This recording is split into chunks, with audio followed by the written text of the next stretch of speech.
2025 was a good year. Great, amazing, excellent, a near perfect year for gaming. I feel like everybody got what they wanted. People who hate gameplay got Dispatch, platformer fans got Donkey Kong Bonanza, Metroidvania fans got Silksong after 7 years of waiting patiently because they had such a jolly good time making the game. Claire Obscure Expedition 33 winning every award, and the winner for the best debut indie game goes to Claire Obscure. Yeah, I can see that. The best content creator of the year goes to Expedition 33. That don't even make sense. That don't even. And the winner for games directed by Hideo Kojima is. Now that's gotta be Death Stranding too, right? That's Expedition 33. Oh, come on. Are you kidding me? Alright, best games of 2025. Let's go. Curse Crackers For Whom the Bell Toils. God damn. With a Game Boy pixel art style with a soft pastel color palette, silky, buttery smooth controls, and swift platforming with the movement of Fox McCloud from Melee and having Cappy from Super Mario Odyssey? This is probably the closest thing you can get to a 2D Mario Odyssey game. With a protagonist that's designed like this, I just gotta deal with the allegations because damn, this game is so goddamn fun.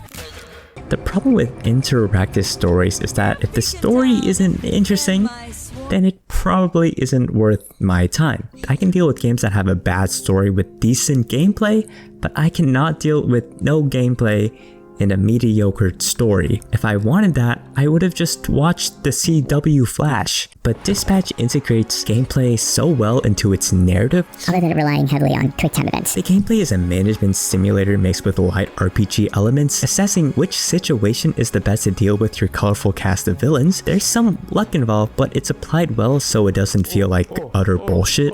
Oh, let's go! That's what I'm talking about. And then they start dropping some bangers like this. Like hold on now. Like, clock into my... Okay, I was gonna rap here, but it was ass. So yeah, play the game. It's pretty good. Last of Us Part 1. Not much to say about this without regurgitating points that have already been said for the past 12 years.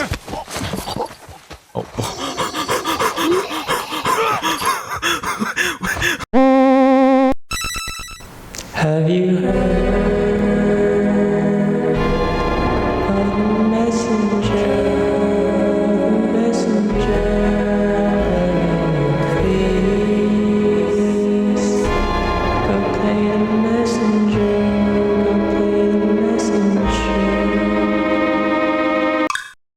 When I first heard of Dead Rising, I was like, why does Frank West, a photographer, know Spider-Man? He does not belong here. Then I actually played his game, and I was like, oh.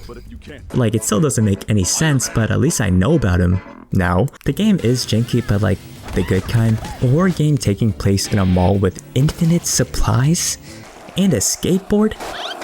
Taking the absurdity of this scenario with such sincerity, with a surprisingly interesting story, then the guy who made Dawn of the Dead was like, damn, I should have patented that. In team-based games, it's so easy not to take accountability for your losses since they base your performance on numerical scales. But what I like about fighting games is that if you lose, it's because you fucking suck. I got really into Street Fighter 6 this year. It is the most accessible Street Fighter has ever been. Enough characters that can fit into every playstyle, a bunch of tutorials, and a modern control scheme. While fighting games can be pretty hard to get into because you do lose a lot, there's something special when you still enjoy the game, even when you're still learning the ropes. Once I hit Platinum, I was pretty satisfied, then I realized I had played the game for 30 hours. I still haven't played the single player mode yet. I'm gonna be playing this game for a long time, aren't I? Who knew a public domain story would be a masterpiece? The story is more direct and linear compared to Dark Souls' approach, but it's still an interesting approach to a well-known story. Sorry, I only know the Disney movie. In twisting the game's message, that line isn't inherently good or bad, but we apply these characteristics because we think we do, and leading up to telling a clearer and more direct story about what it means to be human. No lie, definitely struggled with this a lot more compared to other Souls-like I played. I only played 1.5, but still. When I first got into Fatal Frame, I only played it because I thought, oh, this would make for a pretty good video. But once I started writing the script for my Fatal Frame 3 video, I started crying. Maybe I like this game more than I thought I did. Despite this game being unreasonably hard, but the game's atmosphere, characterizations, aesthetic, writing, and the scene alone makes this game an unforgettable experience. It's a game not only about grief, but it's also about understanding. If you want to know more about my thoughts on this